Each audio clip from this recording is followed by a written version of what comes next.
퍼스널 컬러 검사했잖아요. 뭐예요?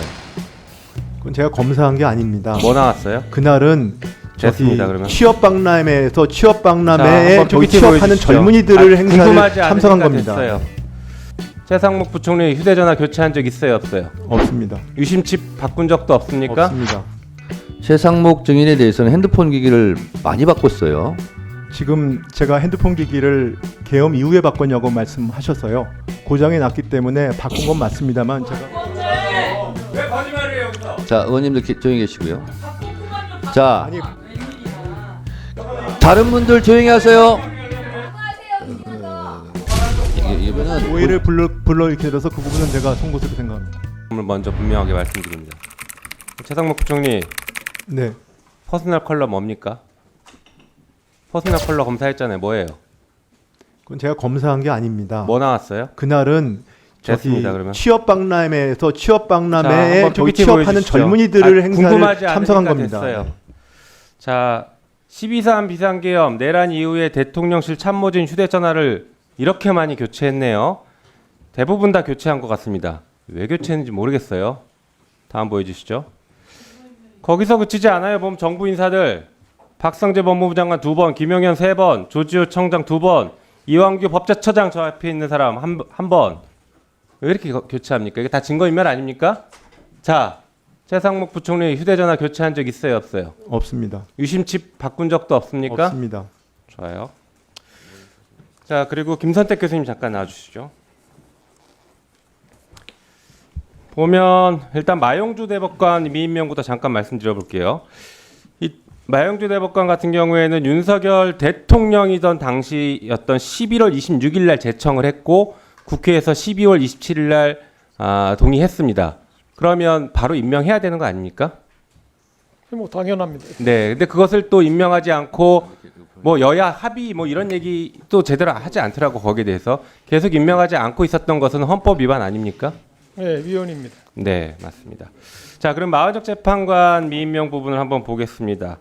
마은혁 재판관 같은 경우에는 작년 12월 27일 날, 그러니까 24일 날 저희가 국회에서 가결시켰고 최상목 권한대행이 12월 27일부터 권한대행을 했습니다. 그 당시에. 그래서 헌법재판소에서 권한쟁의 심판이 인정되기까지 63일 정도 걸렸는데 이때 계속 임명하지 않고 있었습니다. 이게 첫 번째 탄핵 사유인 것이고요.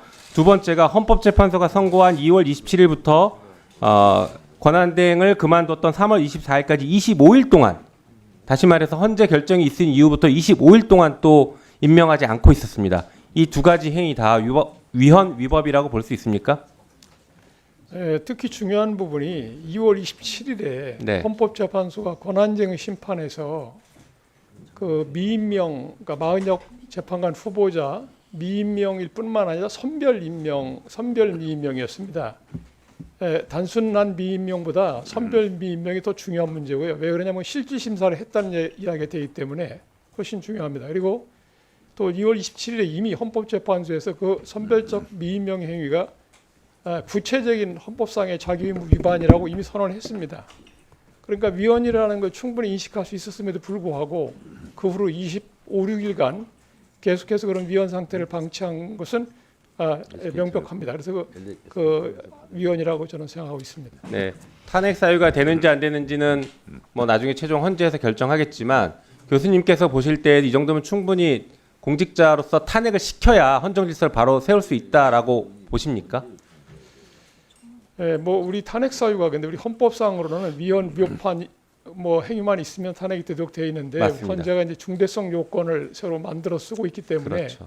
중대한지 여부의 판단이 이제 문제되는데 요 케이스는 한덕수 총리 탄핵 기각 결정에서 말했던 그 국민의 신임의 배반을 인정하기 어려워서 파면할 정도 중대하지 않다 한 거하고 조금 다른 측면이 있어요.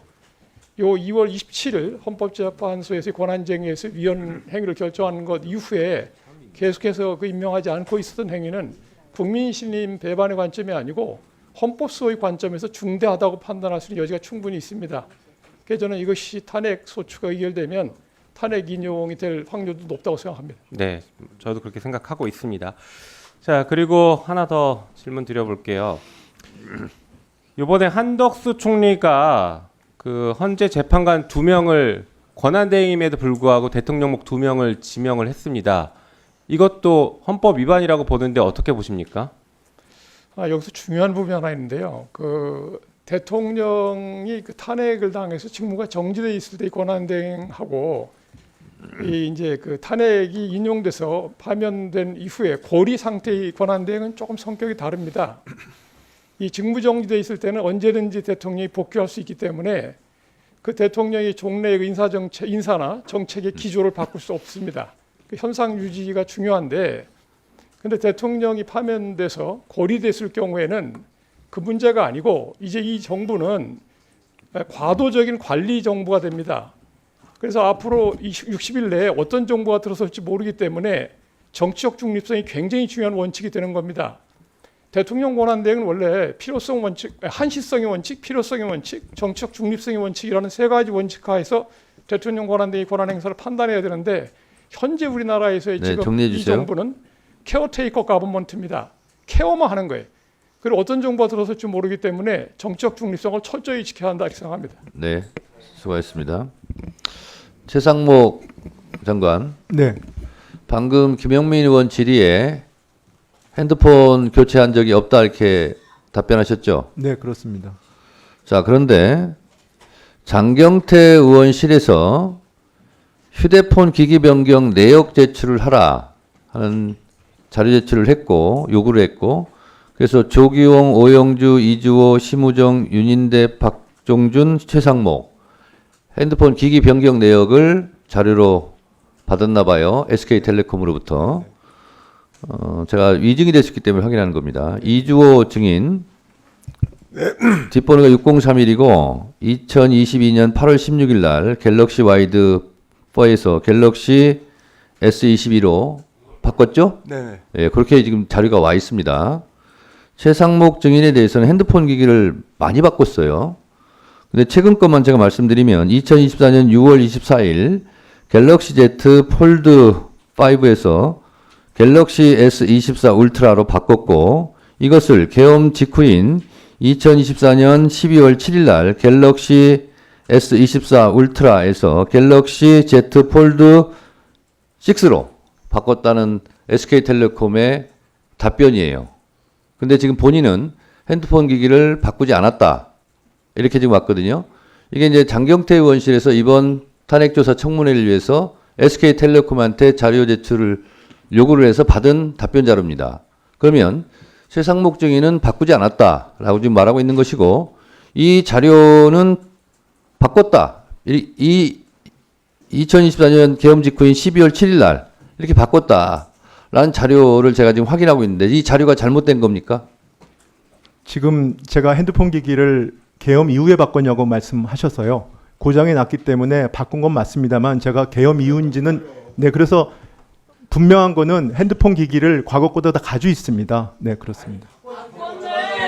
왜 거짓말을 해요 여기서? 자, 의원님들 조용히 계시고요. 자, 아니 고장이 나가지고 잠깐만요. 그러니까 제가 바꾼 건 최상목 아닙니다. 증인 잠깐만요.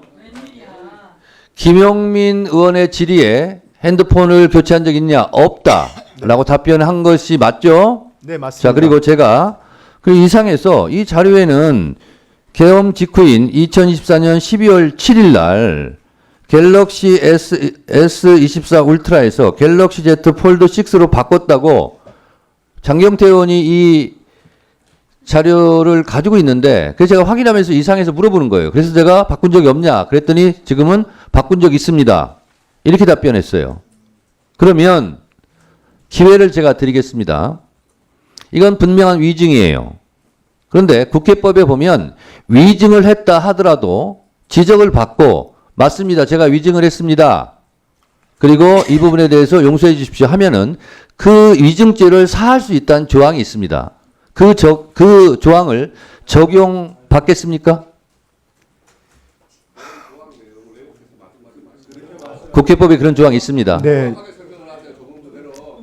정확히 말씀 아니 왜냐하면 그러니까 핸드폰을 바꿨냐, 저는 핸드폰이 고장이 나서 근데 제가 정확히 날짜를 기억을 못 하고 있었습니다. 근데 제가 의도적으로 바꾼 건 아니고요. 둘 다 가지고 있습니다 지금. 자, 둘 다 갖고 있다고. 네 가지고 다른 있습니다. 분들 조용히 하세요. 자, 핸드폰을 갖고 있다니까 갖고 있다는 건 제가 알겠어요. 네네. 근데 지금 김용민 의원 질의는 핸드폰 사용하는 기종을 바꿨냐, 교체했냐고 물어봤지, 바꾼 기종을 버리지 않고 갖고 있느냐, 이걸 질문한 게 아니에요. 그래서 핸드폰을 교체했느냐, 안 했습니다 하는 것은 위증이라니까요. 자, 그래서 제가 최상목 증인을 생각해서 국회법에 위증을 했다 할지라도 그것을 수정할 경우에는 그 감경하거나 아니면 고발을 안 하거나 이런 조치를 할 수 있는 국회법 조항이 있기 때문에 그 국회법 조항을 적용을 받아서 아까 김용민 의원이 질문한 거에 대해서 답변할 때는 위증이 맞습니다. 그런데 위원장님 지적을 받고 위증인 것을 알았습니다. 그러므로 제가 수정하겠습니다. 교체를 했습니다. 이렇게 하실 의향이 있냐고 제가 묻는 거예요. 안내하는 겁니다. 다른 분들 조용히 하시고요. 다른 분들 조용히 하세요. 자, 다른 분들, 자, 국민의힘 민주당 의원님들 다 조용히 하세요. 조용히 하세요. 자, 최상목 증인의 판단, 결정할 수 있는 기회를 지금 드리겠습니다. 답변하세요. 네, 제가 정확히 날짜를 기억을 못했습니다만 핸드폰 기기가 고장이 나서 지금 고장이 난 핸드폰은 가지고 있고 새 핸드폰을 지금 쓰고 있습니다. 네, 그건 맞습니다. 네. 자. 이게 무슨 소리지? 자, 의원님들 잠깐 조용히 하세요. 자, 진행은 위원장이 합니다. 자, 박균택 의원님 조용히 하시고요. 국회에서의 증언 감정에 관한 이 위증에 관한 조항을 제가 그래서 읽어드리도록 하겠습니다. 우리 주진 의원이 정확하게 읽어달라고 하니까. 국회에서의 증언 감정 등에 관한 법률 제14조 위증 등의 죄 1. 이 법에 따라 선서한 증인 또는 감정인이 허위의 진술, 가로 열고 서면 답변을 포함한다. 진술이나 감정을 하였을 때에는 1년 이상 10년 이하의 징역에 처한다. 다만 범죄가 발각되기 전에 자백을 하였을 때는 그 형을 감경 또는 면제할 수 있다. 이렇게 되어 있고요. 2항 제1항의 자백은 국회에서 안건심의 또는 국정감사나 국정조사를 종료하기 전에 해야 한다. 그래서 제가 이 1, 2항을 제가 말씀을 드린 거고 아직 이 탄핵조사 청문회가 끝나지 않았기 때문에 지금 하는 것이 좋다는 취지로 제가 본면을 드린 거고 네, 위원장님. 안내를 시켜 드린 겁니다. 그래서 이렇게 정확하게 읽어 드렸기 때문에 다시 한번 발언할 기회를 드리겠습니다. 네, 저는 뭐 제가 위증할 의도는 전혀 없었습니다. 그 오해 소지가 있을까봐 그렇게 답변을 드린 겁니다만, 저 날짜를 제가 정확히 못했습니다. 그래서 그 부분은 오해를 드려서 제가 그 부분은 수정을 하겠습니다. 네. 네, 자 수정을 하고 최상목 부총리 이 부분에 대해서 사과할 의향은 있습니까? 아니 김영민 가만히 계시고요. 이거는 오해를 불러일으켜서 그 부분은 제가 송구스럽게 생각합니다.